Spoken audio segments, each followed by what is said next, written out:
meeting for me. I was going to say, hope it's the best meeting for me, but this morning we have a new barbecue place coming in town and we had to test them out and see if they were, worthy of Ogden. All right. Wait, hold on. Where's it at and what's it called? I'll be in Ogden tomorrow for a couple meetings.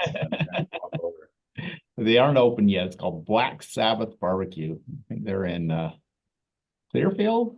They have one. Oh.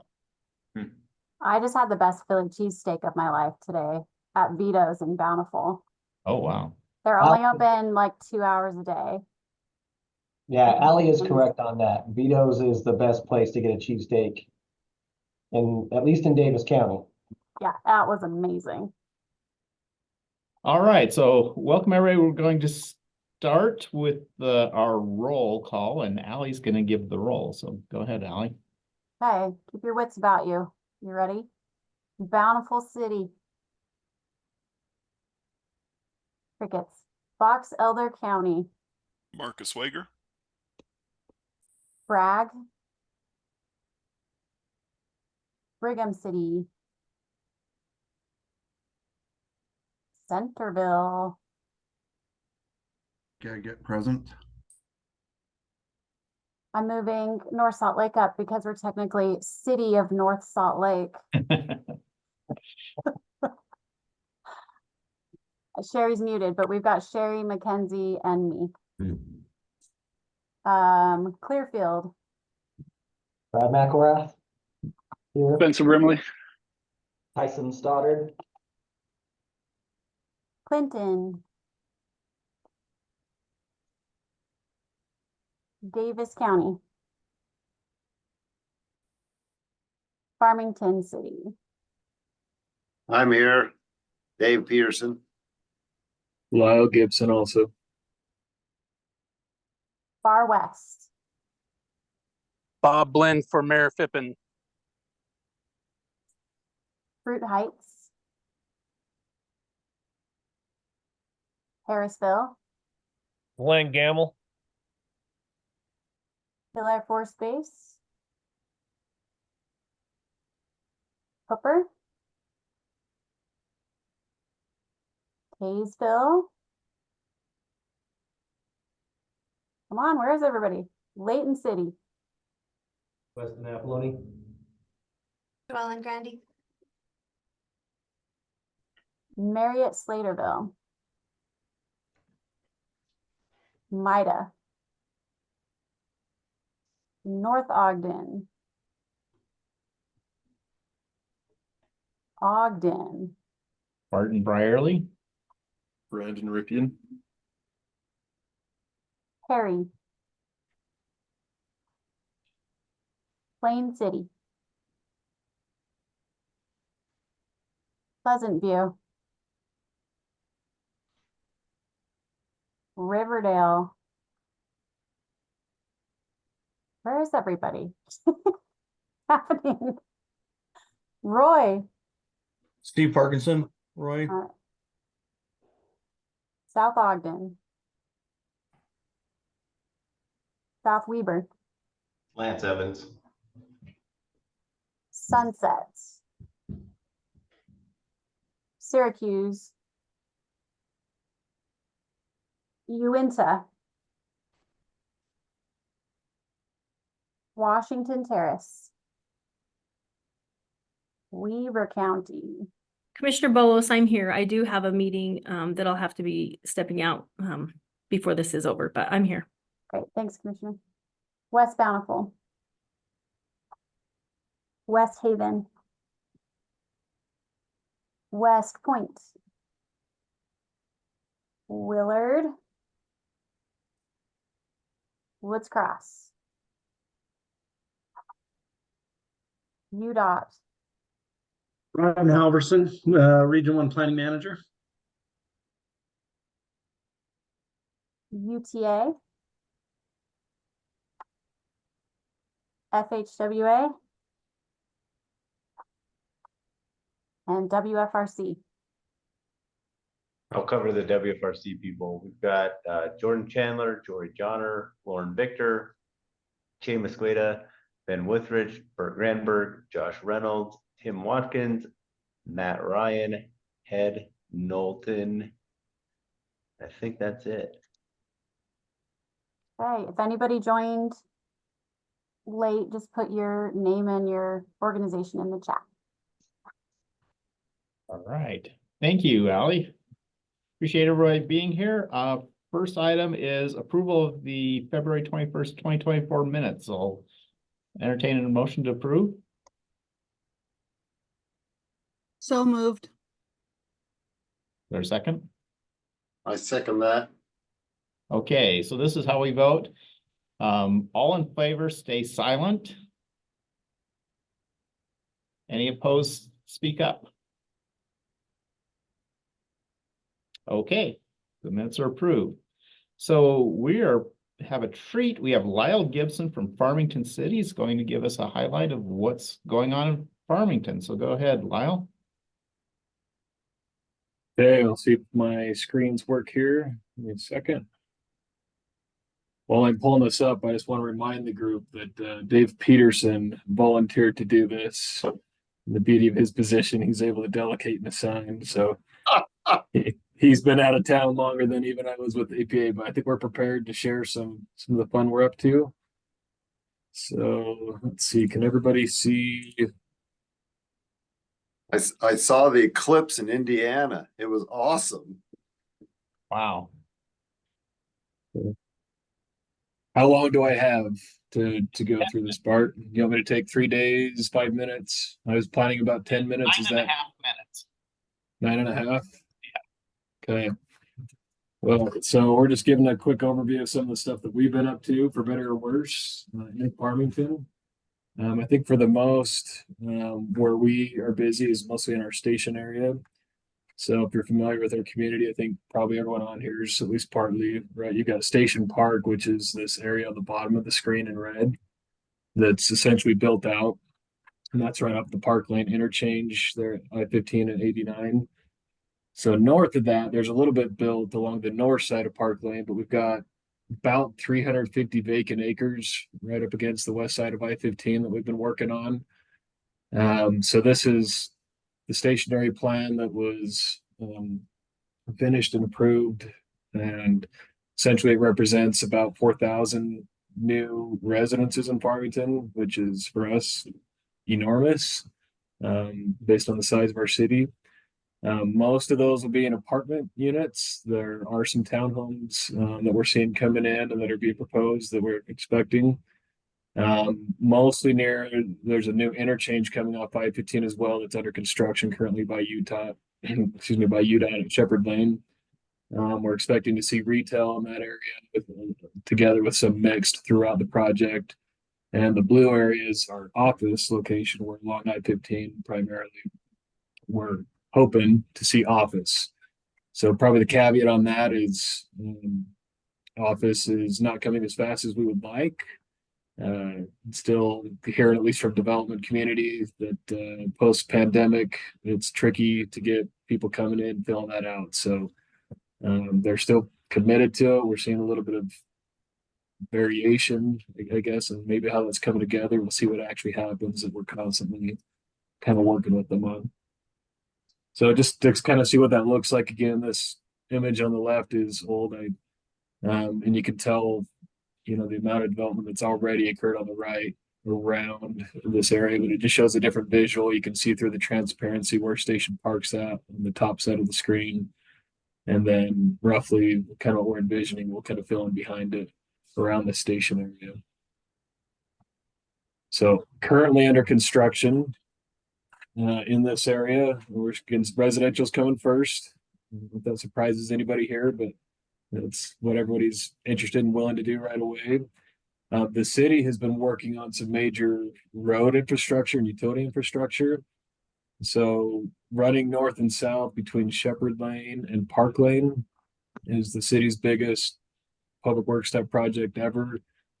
We call them Innovator Drive and Maker Way, these two north-south roads that go between those two interchanges. They're nearly complete, or I'm told in the next few weeks, we may have pavement down on the last stretches of those roads. So that's a big deal. Some of the development's waiting to have that in place so they can have access to the properties where they've got entitlement to put in units. Currently now we're just in this area. We've got these townhomes under construction. This is Seago. They're about 120 units that they'll be doing in total, 3 and 4 story townhomes. Kind of interesting with rooftop amenities. You might recognize it if you've been out Daybreak area. They've done a lot in that area, and that's part of what's coming in here. Okay, well, one more question. I'm gonna keep it at 30%. Okay. Okay, Adam, or somebody got a mic on, unless you need me. Feel free to chop in anytime too, anybody, if you got questions on these. This is the other stuff that's coming soon. We believe this might be under construction this year.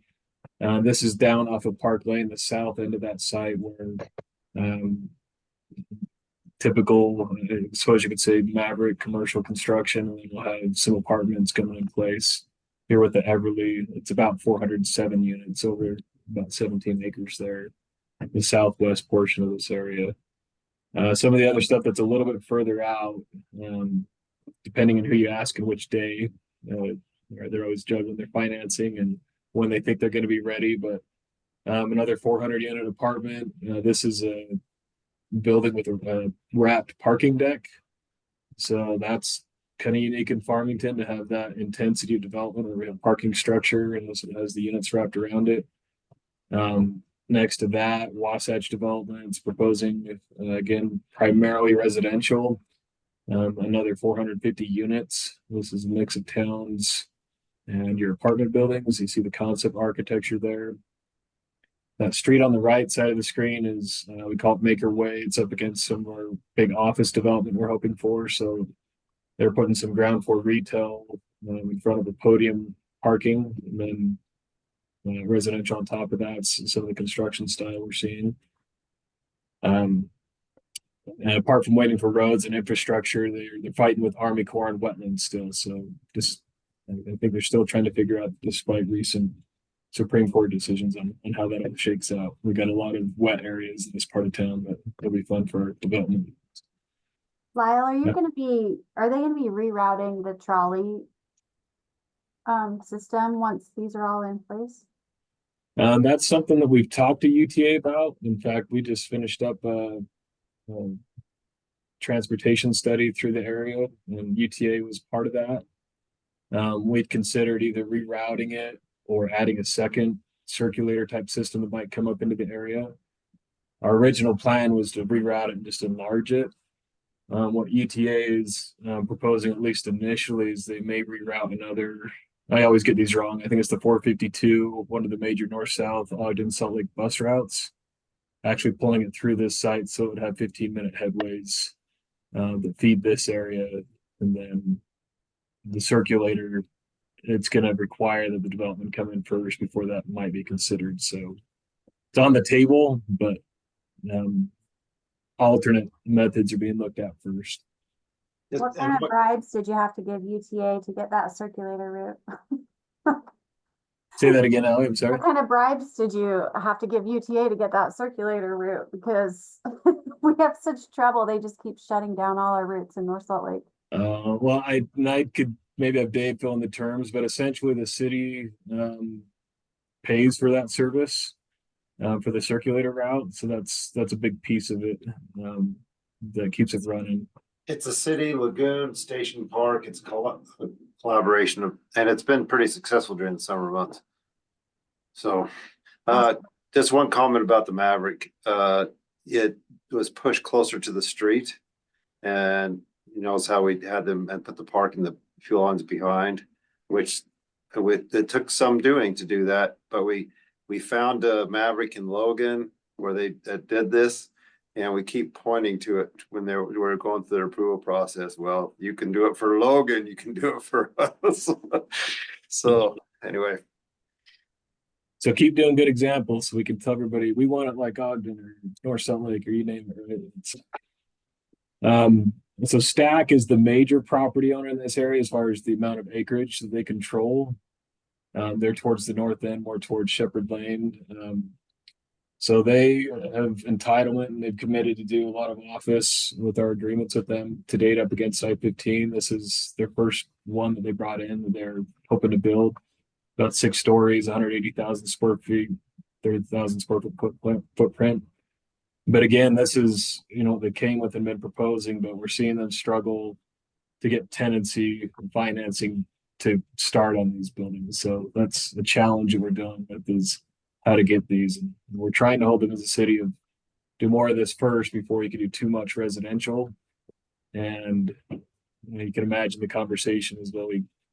Residential's ready, this stuff is not, right? So those are conversations we're constantly having. Outside of that area, and there's obviously more happening there, but other things in the city. Davis County's got a big project that's currently under construction. So the Legacy Event Center traditionally is being rebranded as the Western Sports Park.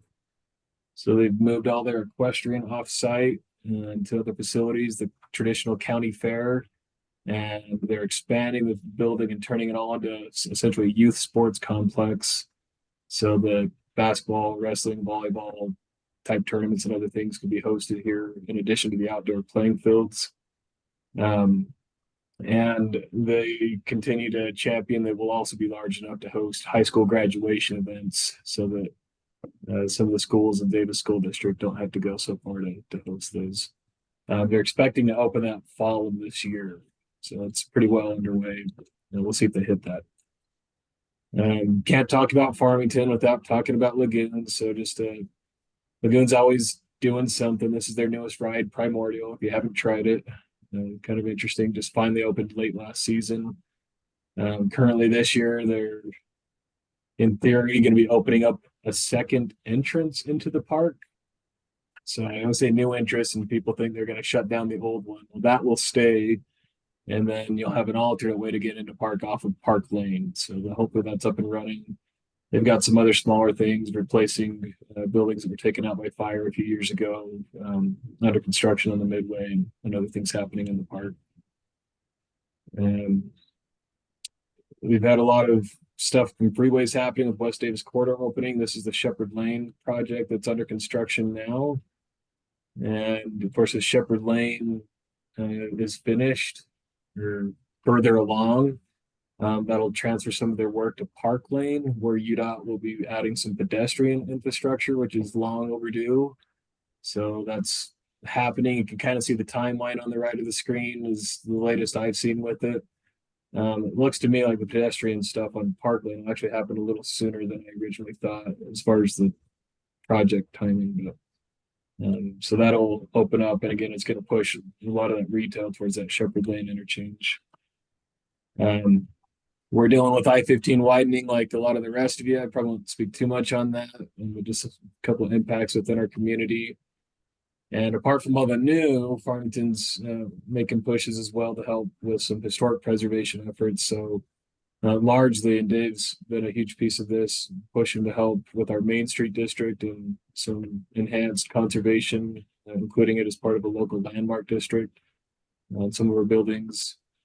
The city's recently purchased this property, the Richards Mill, to add to our park system, and we're going through a planning process currently to figure out kind of some unique ways to use this. I think it's about 7 acres of property with this old Pioneer Mill building on it that's adjacent to Farmington Pond and our mountain bike park. So it's a really fun asset to have in the community now. And residents are really excited to see the city doing something with it, eager to see what it becomes.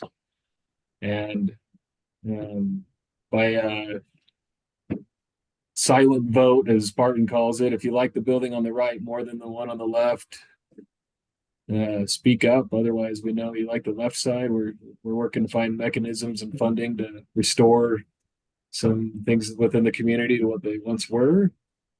And money is a tough thing to come by on this. So if anyone's got deep pockets or just knows good source we can go after, it might be something we have you put in the chat as to mechanism to help fund projects like this for facades.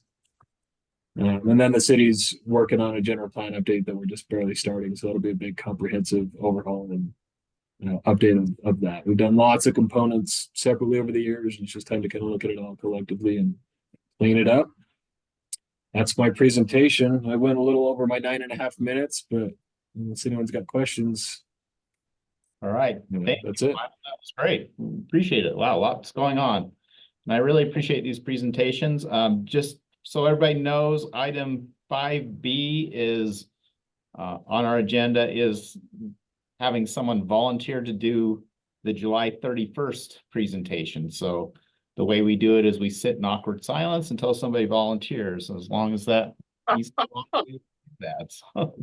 So thank you, Lyle, and thank you, Dave. You can take Dave's lead and you can volunteer and have someone underneath you actually do the presentation. That would be just fine. So, all right. So we're going to go to the Beehive Bikeways draft vision. Julie.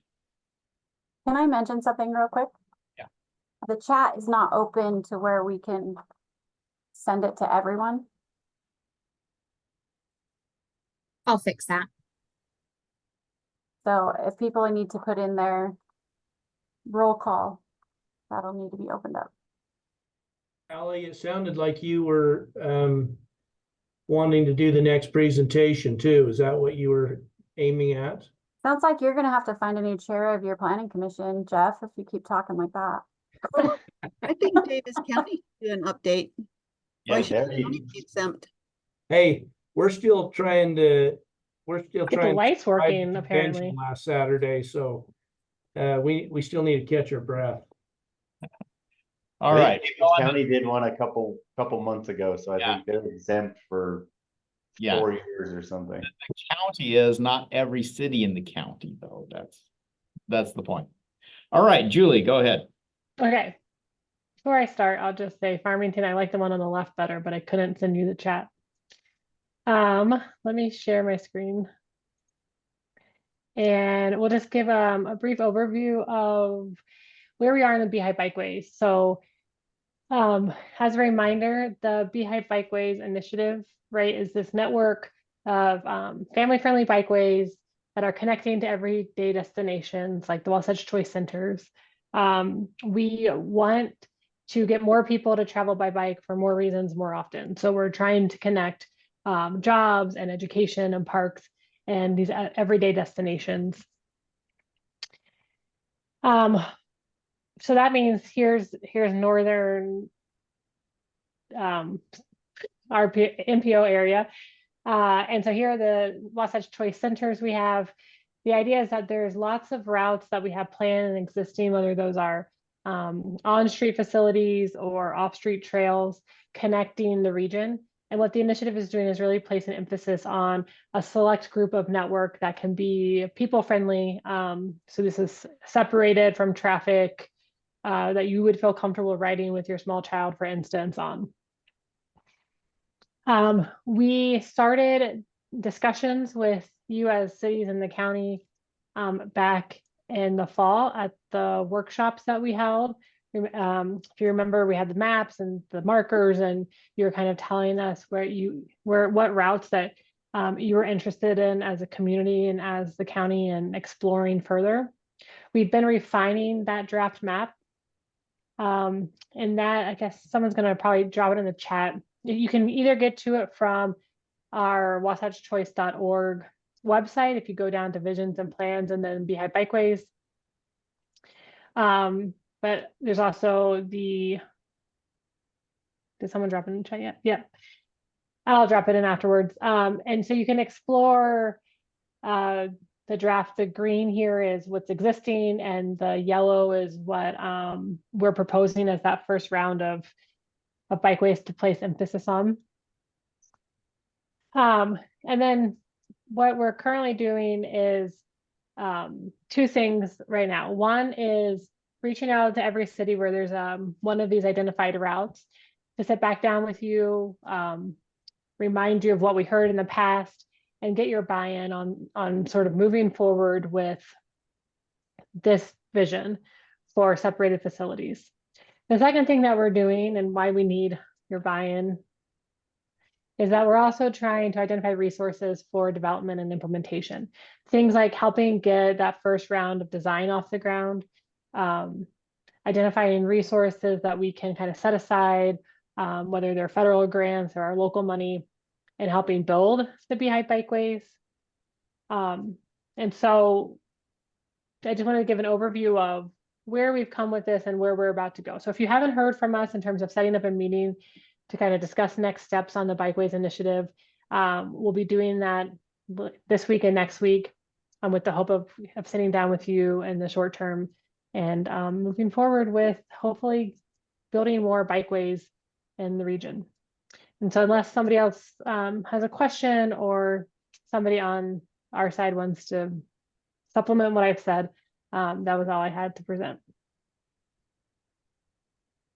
Okay, any questions? Okay, well, Tim Watkins is going to talk to us about city and town center planning graphics. Thank you, Barton, and hello, everyone. Can you see the presentation on the screen? Little thumbs up. We're good, thank you. So happy to be with you today. I am a community planner in the Community Economic Development Division of Wasatch Front Regional Council. And on this project, I'm collaborating with the Long Range Transportation Group, Planning Group, and as we prepare for the next round of the update, Long Range Transportation Plan, even though we just adopted the 2023 plan, which is shown here, it is informed by land use planning, in particular, centers, focus, and strategy. That the intensity associated with centers contributes to the potential for reduced vehicle trips, length of those trips, and more transit use and active transportation use. And so if we remove that transportation layer as we're kind of embarking on the early stages of the land use conversation or focus for the Long Range Transportation Plan update or the Wasatch Choice Vision update, here's a few of the centers in a portion of the Wasatch Front MPO region. And on the right column, you see some of the images and metrics or definitions of what those center types might look like, the intensity that they might have. And you see the metropolitan centers, urban centers, city and neighborhood centers, and the development intensity expressed in dwelling units per acre, floor to area ratio, and then some narrative describing the benefits. Now, understanding that, as we see in the case of Farmington, many other communities, land use plans are always in need of update. There are revolving doors with elected and appointed officials, and the need for education and understanding of the local land use plans and how those then feed into the Wasatch Choice Vision land use and ultimately the transportation plan. We'd like to share an idea that we have, and we'd love your feedback today on expanding and focusing further into the potential look and exploration of what these center types might look like and provide a more visual experience and interpretive understanding of land use intensity. We anticipate 10 to 12 models showing existing condition to future build out condition. These are 4 examples that show land use relationships, even existing housing and neighborhoods, and how to respectfully and thoughtfully transition from greater intensity to areas of stability. And not only the overall kind of bird's eye view of these what I would call prototypical centers, but also more of a ground view of the placemaking aspects, the characteristics that make them desirable to be gathering spaces and places for activity and interest and shopping and so forth. And so these types of graphics can really feature such placemaking opportunities, but also show the arrangement of buildings fronting onto streets and plazas. We could even integrate bike facilities and the like. Now, associated with these graphics, and one more aspect could be to convert them into a panoramic experience, such that one could zoom into a plan view or a rotating view of the model and then select certain points and look around, zoom around, pan around on the screen and see the variety, the interest, the placemaking components, and perhaps enjoy a nice experience exploring a different center type, a range of center types, and seeing what options might be available and of interest in a particular community. Now, associated with these three-dimensional graphics could be some cross-impact metrics, some analysis that starts to test the range of benefits associated with intensity, mixed-use center intensity. For example, transit demand increases with more people living and working in an area. On the right is a fiscal and economic impact, that there would be more spending, more dollars spent in a community or nearby, thus increasing the retail demand and generating more tax revenues in a community. And this may not be a typical perspective that is studied and understood by communities when they're considering land use changes and applications or planning for mixed use centers. There's a water use efficiency component that could be looked at. Much of the water in mixed use development it's more indoor use, and the outdoor water use is very efficient. The indoor use being that which passes through the hydrological system and goes back into the streams and lakes, and infrastructure efficiency.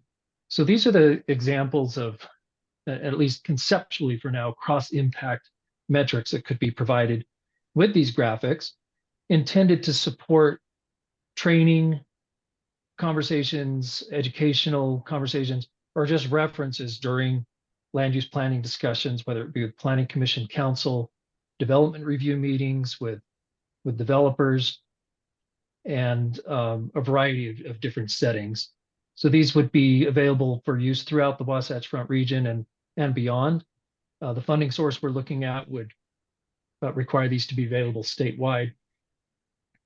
That being said, we would intend to use them as part of the land use planning focus for the initial Wasatch Choice Vision update, which is shown here as a tentative schedule that we could do kind of a preliminary start with webinars, focus on the Wasatch Choice Vision land use in July and August, and then as desired or needed, meet with cities one-on-one to explore any land use changes, any changes in the characterization of a center or the location or size of it.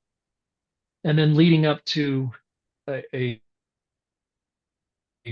focus in October, November on workshops and maybe some online scenarios of how centers work together in kind of sub-regional, the exponential benefits of multiple centers working together.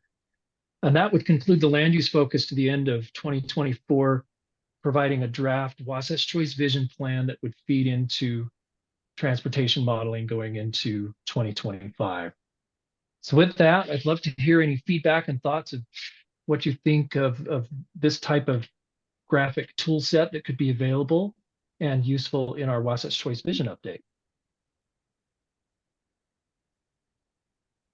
Well, this would be something that if we're looking at an area and wanted to run some scenarios to show our decision makers the impacts of different intensities of development, we could use that. That's the idea. Yes, indeed. I would love that. Yeah, I think this is very cool. Incredibly helpful. Yeah, that'd be amazing. Well, thank you. If you have any specific questions, thoughts, ideas, and if you'd like to be involved in perhaps a advisory committee, we do intend to kind of send some questionnaires out to cities, towns, and ask for current thoughts on the current efforts, the challenges, the opportunities, hurdles, obstacles, and successes, and what realistic mix of uses you might see in particular center locations in your community. That feedback will be collected and then inform the suite of center types that would be modeled I think I mentioned 10 to 12 models that would go from a small rural town up to a major metropolitan center. Awesome. Thanks very much. All right. Thank you, Tim. You bet. We'll go on to new map resources on housing. Josh Reynolds. Hey Barton, Bert Granberg with WFRC. I think I'm gonna tee this off, if that's all right. Sure. And I assume Josh is here someplace and it's gonna be sharing his screen. Oh, just look at that, just happened. Wow. There it is. Thanks, Josh. So one of the things that we work on in the analytics group at WFRC is our land use forecast. And we've been looking at ways that we can take the work that we're doing already and kind of add a little bit of extra work to it to make it more valuable as a resource to the region. And one of the things that kind of popped for me, I don't know, 5 years or so ago is I heard this stat, and I'm paraphrasing, I don't quite have it, but I think it's a pretty great stat. It was something like 80% of the new housing units in Salt Lake City built in the last 25 years are within a 10-minute walk of a transit station, of an existing station. And I was like, oh, that's a really cool stat. We should be able to do that for a variety of different situations, and we should probably be able to do it across the region. And so we took a look at the work we were doing to prepare data for the land use model, and we kind of came up with this concept of a housing unit inventory. And, like this is important key to our work just because, the recent trends in terms of what the market is delivering in terms of new units and types and lot sizes and things like that are key to getting our forecast as to be as good as it can be. And then also, like one of the things that's kind of a key stat for tracking trends is dwelling units per acre, and dwelling units per acre, or DUA calculations. They're not perfect when you make them off of the parcel data from the assessors because they, for example, abstract condos, and they also include separate parcels for common areas that are associated with PUDs. So we thought we would kind of take a stab at making this data set and sharing it with the region. And that work has taken two forms: a web map, which Josh is going to talk about in a little bit more detail, but also just a raw data set that you can work with to do your own analysis.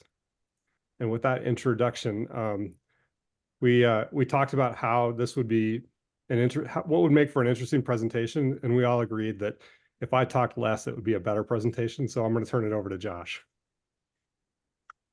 All right, thanks, Bert, for the introduction. So I'm Josh. If you haven't met me, I work in the analytics group at WFRC. I'm going to give you a quick overview of our new Housing Inventory Explorer and show you how it works. So upon opening the application, you'll see the map and the housing units represented as dots, and then you also see a few panels on either side of the map. So one powerful feature of this app is that it lets you build custom queries on the housing data with ease. So you can filter the data by a couple different geographies, such as counties, cities, the Wasatch choice, center boundaries, and you can also filter by the different center types, as well as 8 different housing types, such as single family, apartment, or townhomes. And then the lower portion of this filter box, you can filter the housing units by their proximity to other features, such as existing transit stations, freeway exits, parks, and trailheads. And then finally, our last filter lets you filter the data temporally by inputting a beginning year and an end year. And you can also move this range along the slider bar to create a time-lapse-like effect. So the next key feature of this app is the interactive charts panel here on the right. So these charts dynamically draw using whatever data is currently active in the query that you've selected. You can also change the functionality of the charts so that they update according to whatever data is showing on your map. So this is very useful, say, if your area of interest doesn't exactly fit within like a city or county boundary. And finally, you may have noticed that in this new screenshot, the color scheme on the points changed. So this last panel lets you change the symbology to 4 different types. So you can symbolize the points by housing type, which is what we had earlier, built decade, residential density, or valuation per acre. All right, so you've heard me talk a lot about the app, but I think it's time to see it in action. Bert gave a great stat earlier about how many housing units in Salt Lake City were near transit and built in the last 25 years. I thought we'd do a similar analysis in Ogden. So let's see if we can use the app to find out how many, what percentage of housing units in Ogden were built in the last 25 years and are within a 10-minute walk of transit. And so to get to the housing unit inventory app, you can go to wfrc.org, which I'm sure you're very familiar with at this point.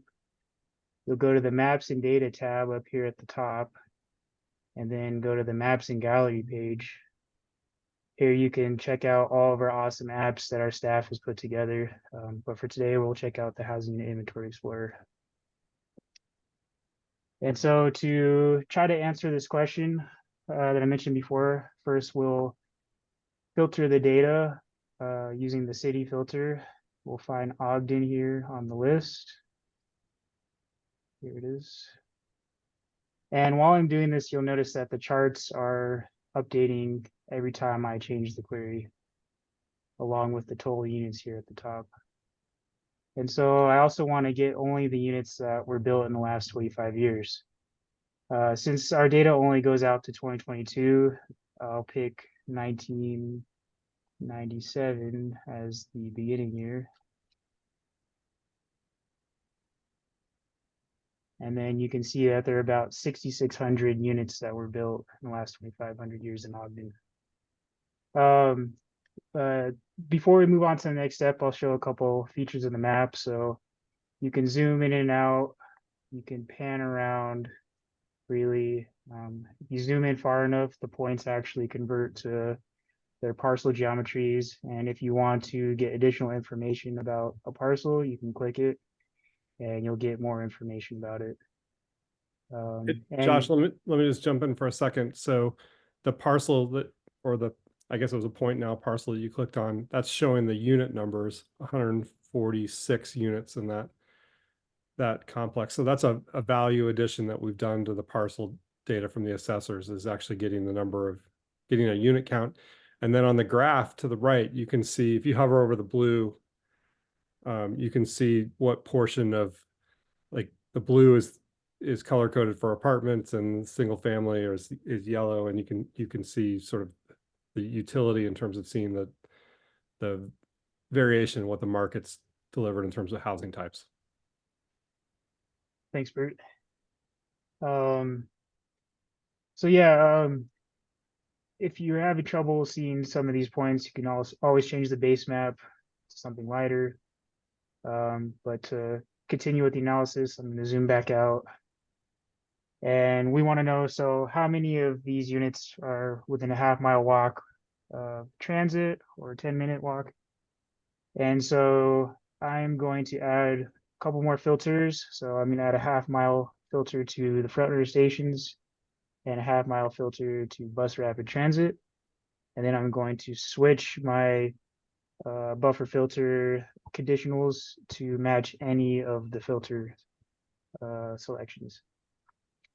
And now the app is updated to show me that about 1,700 units are within transit. So some quick math, 1,700 divided by 6,600 is roughly 26%. I did not do that in my head. But analyses like these are pretty easy to do with this app. If you need to do something more complex, you can always download this data. So we have the full data set hosted on the Utah Geographic Resource Center's website. And then I'll leave you with one final Easter egg. So the URL up here at the top keeps track of all the filters and selections that you've made while you're doing your analysis. So you can actually copy that and paste it into other tabs. The reason this is awesome is you can email this to other colleagues. or you could also embed this link in your websites if that's what you want to do.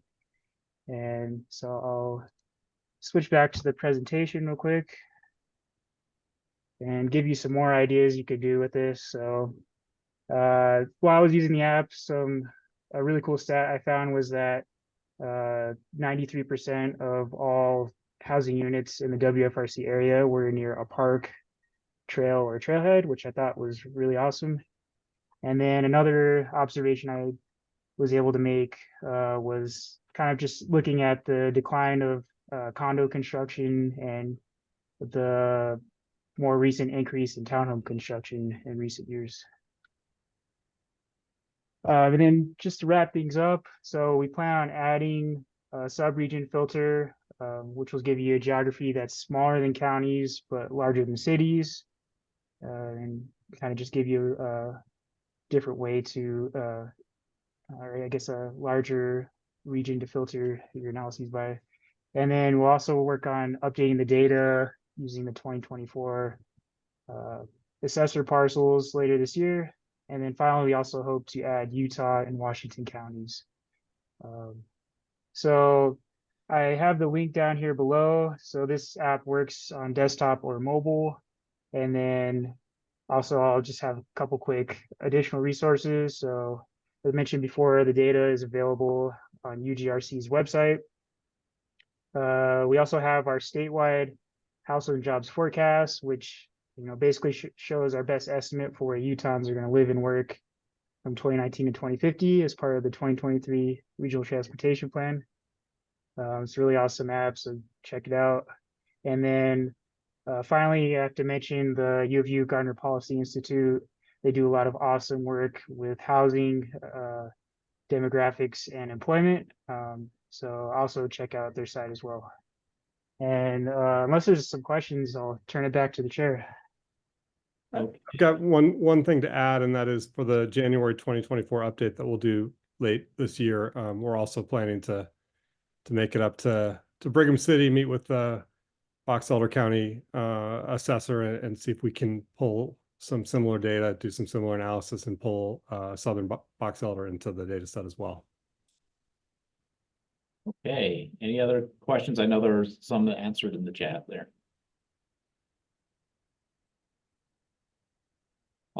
I'll just make the same comment I made before. I worked in the Portland, Oregon metropolitan area and the San Francisco metropolitan area. Both those have regional governments that provide data.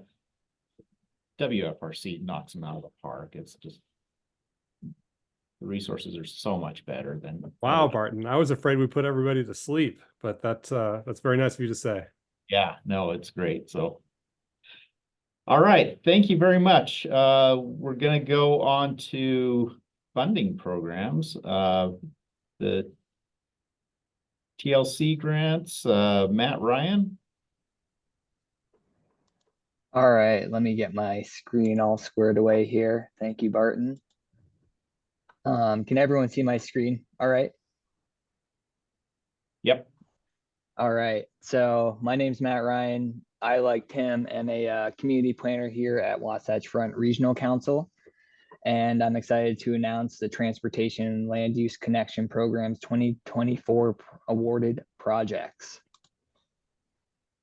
And so first off, a little bit about the program. This is kind of the flagship funding program, especially in our community and economic development department here at WFRC. And it provides technical assistance for plans, studies, ordinances, and implementation strategies, ways to, maybe enhance a plan that's already in place, get developer interest, or tie a loose end with a tricky transportation connection. But overall, it helps communities achieve their goals for growth while supporting the Wasatch Choice vision. And as part of these projects, they must touch on 4 distinct principles: maximizing the value of investment in public infrastructure, enhancing access to opportunities, increasing travel options to optimize mobility, and also create communities with opportunities to live, work, and play. As for this year, the total TLC budget was over $1.7 million. This is comprised of $214,000 in local match and over 1.5 million in TLC partner funding. And thank you to our partners, UDOT, UTA, and Salt Lake County Regional Development. This funding will go on to support 11 really exciting projects, 5 being in the Salt Lake West Valley urban area, another 5 in the Ogden-Layton urban area, and then 1 in our rural planning organization area. As for the first 3 awarded projects, they focus on small area plans in urban centers. And the first is Clinton's general and small area plans. This one's really exciting because it's our largest project this year. And not only is Clinton updating its 2013 general plan, but it's going to include 3 small area plans, updated standards for commercial corridors, and ordinances within these 3 small area plans to include missing middle housing. Next, we have Kaysville's Center Small Area Plan. This one's also exciting because their 2022 general plan highlighted this distinct area within their city that they saw and desired to grow, and also is a future Wasatch Choice Vision Center. So, with this funding, Kaysville will be able to, explore this further and develop goals and achieve a vision for their small area plan. And last, we have North Salt Lake City Town Center and Urban Design Standards. And this kind of builds upon, North Salt Lake's Town Center Master Plan that they produced in 2016. And the goal of this project will be to work with a consultant to assess redevelopment potential for specific blocks within the Town Center zoning district. And also we have 3 projects that focus on corridors and trails. The first being Salt Lake City's 500 South and 600 South Grand Boulevards concept development. This is exciting and also just continuing the conversation about what we do about these major arterials here in Salt Lake City. And the project will seek to improve connections for people walking and biking, and where crossing the street is especially challenging. It's also resulted in fatalities as well, but also looking at the surrounding land use to see how we can make this more human scale and a place that people can live, work, and play. And then next we have the Midvale City Porter Rockwell Trail Plan. This was actually a highlight of the Mid-Valley Active Transportation Plan. And this project in particular looks at the northern portion of extending the Porter Rockwell Trail and really making it a regional amenity that supports people and their transportation needs. It would also potentially connect Sandy, Midvale, and Murray, as well as 2 Trax Blue Line stops. And our last corridor and trail plan is the Davis and Weber Counties 3-gate implementation study and market analysis. This one is also really, it's going to be a really cool project because it looks at repurposing over 6 miles of discontinued railroad and transforming it into a trail that would serve not only the 3 western gates of Hill Air Force Base, but connect 2 counties and the municipalities of Ogden, Roy, Riverdale, Clearfield, and the base itself. And then next we have transportation plans. And the first of these is Bluffdale City's active transportation plan. And Bluffdale hopes to enhance its numerous trails and open space opportunities with the plan, and also anticipate growth and transportation needs so that they don't end up making costlier retrofits down the road.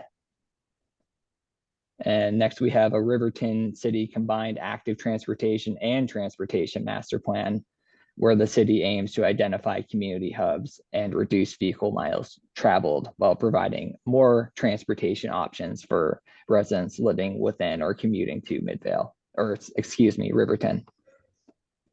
And our last transportation plan is a Clearfield City transportation master plan. This is their first transportation master plan and looks to build upon the language in their general plan to consider infrastructure improvements and better mobility choices.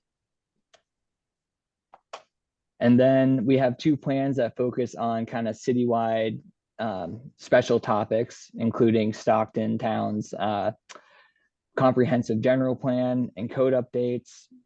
The town is looking to revise its land use and development standards by updating its general plan And starting with establishing a vision, the town will modify its code and align with future growth and also water needs per legislation. But another equally exciting aspect of this is that they may identify a future town center out of this project as well. And our very last project is a Midvale City Parks and Open Space Master Plan, which will result in Midvale's first, comprehensive parks and open space plan they've, taken on, and it'll be an opportunity for the city to plan for and accommodate new open spaces and parks, and hopefully lay the groundwork for a greenway, connected corridors, more open space, and access to community schools and Wasatch Choice Centers. And an exciting bonus to these project award announcements is a new interactive TLC map. Users can filter by project status, type, year awarded, and it shows the number of total projects that are funded, under contract, or complete along that bottom line. And from there, users can go over to the selection list and either search or select the project that they're choosing. And when you select it, it'll actually take you to the point where the project is and highlight the geographic areas, so you can kind of see what the project focuses on and how much area it encompasses. But for more information, you can click the URL or you can scan the QR code and go try the map out for yourself and learn more about the Transportation and Land Use Connection program. And I will share my my email as well if you have any feedback on any of the stuff I've spoke about here. But that concludes my presentation. Okay, so the next window opens up when? I believe, excuse me, I think applications begin, September is correct. Okay, and what's the typical match? Typical match, anything above 6.77% is the threshold. Okay, awesome, thank you. Sure thing. All right, and Ben, going to talk about Transportation Improvement Program. Perfect. Thank you, Martin. Good afternoon, Ogden RTP, or well, I guess you are called the Ogden RTP, Ogden-Layton RTP TAC Committee. Good to be with you this afternoon. I was asked here that sometimes the work of the short range plan is on one side of the fence and the work of the long range plan is over the other side. And rather than being like the Wilson, we thought we would coordinate some of our activity or discussion and bring with you information on the TIP. So the TIP, or sometimes called the short range plan, is a document that's mandated federally, and it is to be updated at the minimum of every 2 years, but Wasatch Front updates their TIP every year. And in the Transportation Improvement Program, the letters of intent, generally, as Matt was referring to, the end of August, Council gives us direction to request letters of intent. So that process begins the first part of September. We request the information from the local jurisdictions, from UDOT, UTA, to submit the letters of intent. Staff does a very high level evaluation for eligibility, and it makes recommendations to the potential project sponsors to submit project evaluation concept reports or applications. Many of you have been involved with that. Usually this involves the work of your engineers or public works, but we hope that there's communication between the departments in each of the cities so that you know what's going on. Project concept reports are due back to us December. Looks like I got my star on the wrong square. December through March, we go through project evaluations. That includes communication between project sponsor, evaluation of the data that's collected through the concept reports, and as well as on-site field reviews where we go out and we're on site of every project, meeting with all of the project sponsors. We have individuals from UDOT, UTA, Federal Highways, and our office, and any other local government that likes to participate with us, the counties. we've encouraged as well.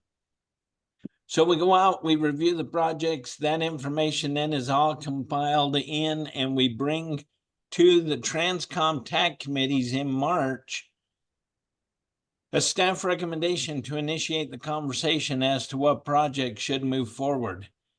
The TAC committee then makes recommendations that we will take to Transcom. So the latter part of the month of March, the TAC committee made the recommendations on the projects. Next week, we'll be taking that information to Transcom, who will review the projects, the information and the data, and then make a recommendation to the regional council for those projects to move into the draft program. That takes place in April, May. Then in June, we get a recommendation or direction to move out for public review and comment during the month of July. August, it goes through the approval. September, then it goes off to federal highways, federal transit, and our process initiates again here at home. Then in October, we have the new Transportation Improvement Program or statewide Transportation Improvement Program. So just the idea was maybe to familiarize you with some of this information, our schedules, so that that communication internally can happen, but also to maybe give you an idea of what's entailed. So this past year, or here in December, we received the project concept reports of 51 projects totaling more than $446 million in total project cost. 31 of those requests, or 31 of the projects, were STP requests, requesting more than $110 million. We had about 8.5 million available to program. There were 6 CMAQ projects, or congestion mitigation air quality projects, that were requesting more than 11.8 million. There were 8 TAP projects, or transportation alternative program projects, requesting more than 6.6 million. And there were 6 carbon reduction program projects, or CRP, requesting more than $11 million in project. We had about 1.8. So the TAC committee really has a large responsibility to identify the best project for the time, for the available funds we have. And so real quick, we'd like to run through the projects to show you the projects that the TAC recommended that we'll be taking to Transcom.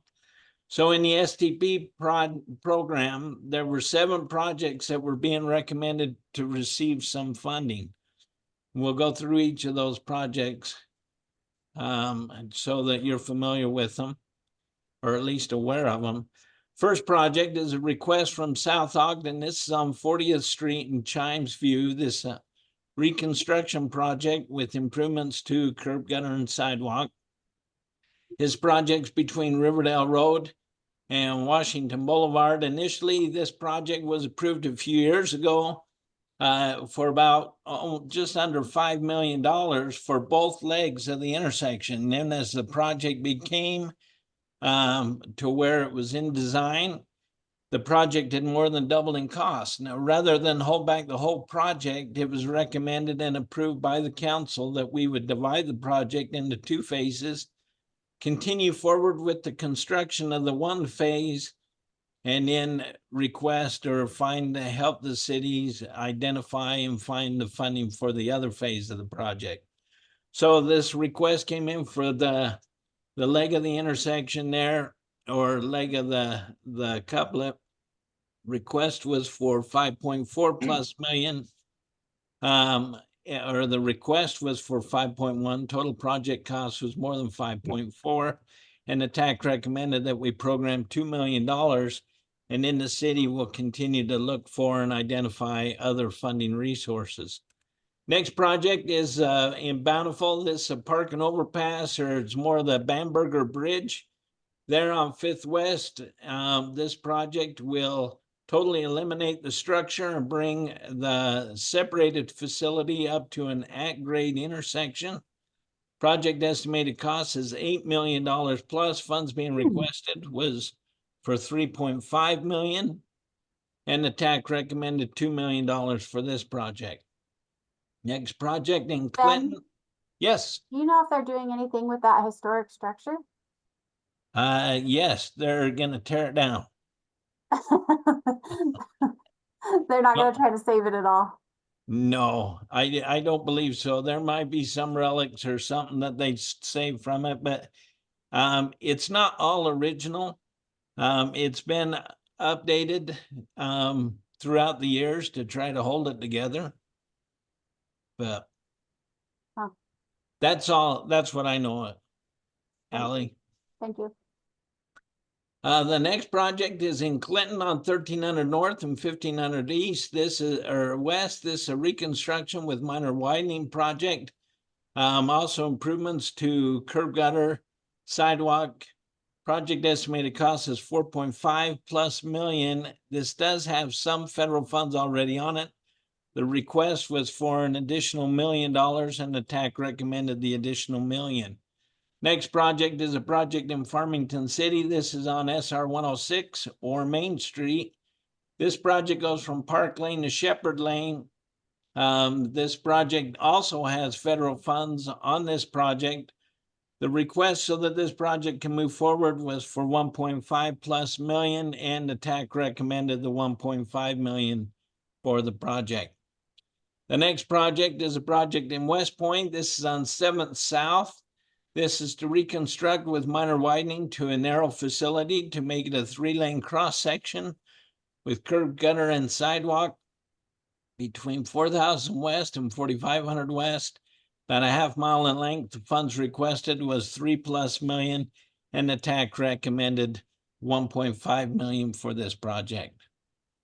Next project was a project in North Salt Lake. This is on Main Street. This is to reconstruct with minor widening, adding curb gutter and sidewalk where it is missing between 350 North to Pacific Avenue. Funds being requested was 1.3+ million, and the TAC recommended the $1 million for this project. The next project was a project in Harrisville. This is a project on 750 West. This is widening and reconstructing essentially from West Harrisville Road to US 89 via their 1750 South Road, which will be constructed.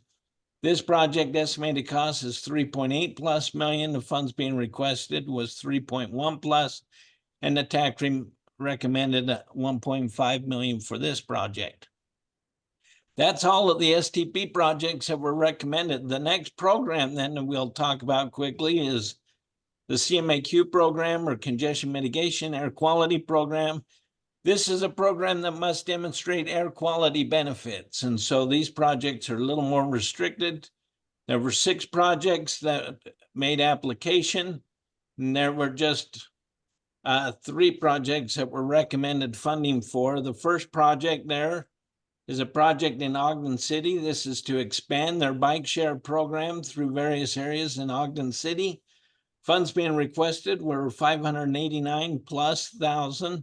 TAC recommended that we program 400,000 for this particular project. Next project is a project in Clinton City. This is on 2050 North. This is a pedestrian over or underpass over SR 108. This project is estimated to cost $5.7+ million. Funds being requested are $2 million. This does have some federal money and some county money. In this project, the TAC recommended the full $2 million ask. The next project is a request from UTA. This is the Davis County, Salt Lake County Connector Construction Project, which will essentially run a bus rapid transit system type from Farmington City up to the University of Utah and Research Park. The total project estimated cost is more than 75 million. Funds being requested were 5 million. The TAC recommended that we program 2 million at this time. And the Salt Lake urban area, for your information, also put funding towards this project as well. That is all of the congestion mitigation air quality projects that were recommended. The next program that we'll talk about, because it's very similar in the project types, and that's our CRP program, or our carbon reduction program. And there were two projects, sorry. Oh, okay, there were two projects that were recommended for funding in the CRP program, totaling to $1.8 million. The first project is an intersection project in Far West. It's a project there at 12th West and Harrisonville Road. This is to take an at-grade intersection and construct a roundabout. Estimated project cost is 1.6+ million, and the funds being requested is 1.5 plus. The TAC recommended 900,000 and then encouraged the city to go make a request of Weber County with their resources. The next project that we have is an intersection project in Roy. This is on the intersection of 43 West and 6,000 South. Again, to take an at-grade four-legged intersection and construct a roundabout. Estimated project cost is 1.9+ million. The funds being requested was 1.8. And again, the TAC recommended that we program 900,000 for this project. The next program then that we have, our final program, is our TAP program, or Transportation Alternative Program. There was 8 projects that made applications, totaling more than 6.6+ million. We had 1.6 available to program, and 5 projects, received recommendations for funding. The first one being in Centerville. It's a project on Porter Lane. It's a multi-use trail on the south side of the facility between 4th West to Main Street. A little more than 1/3 of a mile in length. Project estimated cost is 357 plus. Funds requested was 178,000 plus, and the TAC recommended that we fully fund the project as requested. Next project is a project in Layton City. This is the Gaze Creek Trail. This is between Main Street to Hawthorne Drive, little more than 1/2 mile in length. Project estimated cost is 1.4 million. Funds being requested was $1 million, and the TAC recommended that we program 450,000 for this project. The next project is a project in North Salt Lake. This is the city center sidewalk. This is for addressing sidewalk concerns between Orchard Drive and 340 East. Project estimated cost is 676,000.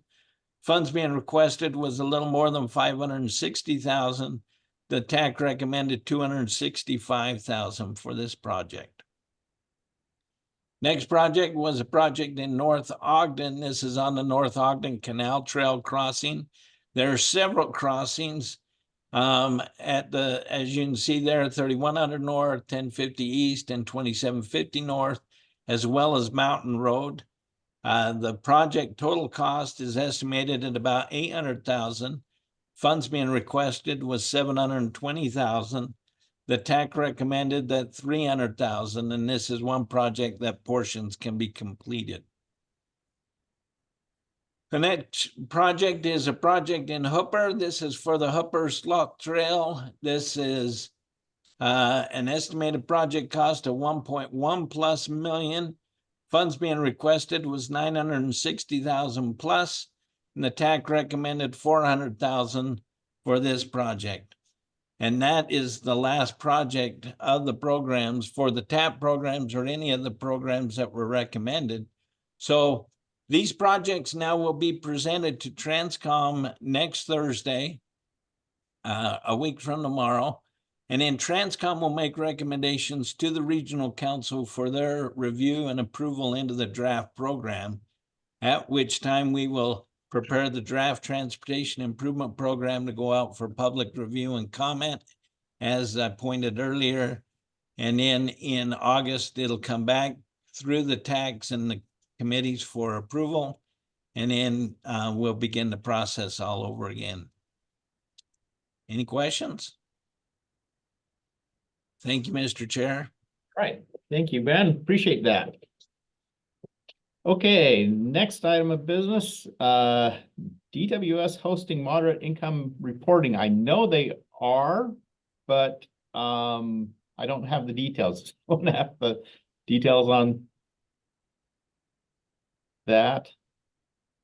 Yeah, we were gonna promote some workshops, I believe, by DWS that were on this, but the dates haven't been released, so we'll have to figure out how to get that information out later. Okay. Alyssa sent out something about this last Friday. There's on April 23rd, there's a webinar with Utah League of Cities and Towns. On May 9th, they're going to have an APA conference session. And then there's one-on-one technical assistance available through July 11th by contacting Alyssa. So she sent out like a link for the League of Cities and Towns training webinar on the 23rd. Okay. And that was sent to me on Friday, the 12th. Okay, and I know Brandon in our office got that too, so. Yeah, I Okay, just posted that link in the chat. okay. Awesome, Vice Chair comes through, thank you. All right, so our next meeting is July 31st, and we are to the awkward silence portion of the meeting. We sit here in awkward silence until someone volunteers to give a community highlight, like Farmington City did. It's take 10 minutes and just tell us about what's going on in your community. I know just like last month or last time, learning about what's going on in Brigham City was a big help to me, and Davis County was very interesting for me. So who would like to do the July 31st presentation? Barton, before we jump into the awkward silence, we've done this 5 times now. You let out, so Ogden, Davis County, Syracuse, Brigham City, and Farmington have volunteered in the past. So I think they're all off the hook. You could just start going alphabetical. So no one volunteers, it's Bountiful's turn.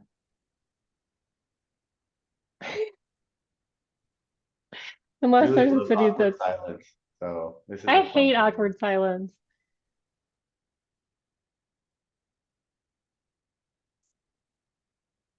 You can make the shark noise, do do do do, until someone volunteers. Julie, your last name means Bear City in Swedish, so you would actually technically be before Bountiful. So is it like my choice that I can just appoint someone then? No, you tell us about Bear City next time. Just kidding.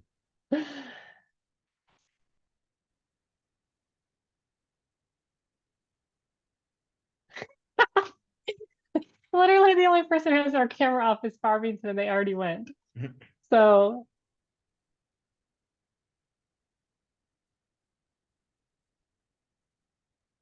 Hey, while there's an awkward silence, I had one comment to make. Next time when we do the roll call. Yeah. Oh, just it would be kind of fun to do it geographically, going from north to south, east to west. I mean, west to east, and just starting top to bottom instead of by alphabetical. So anyway, just an idea.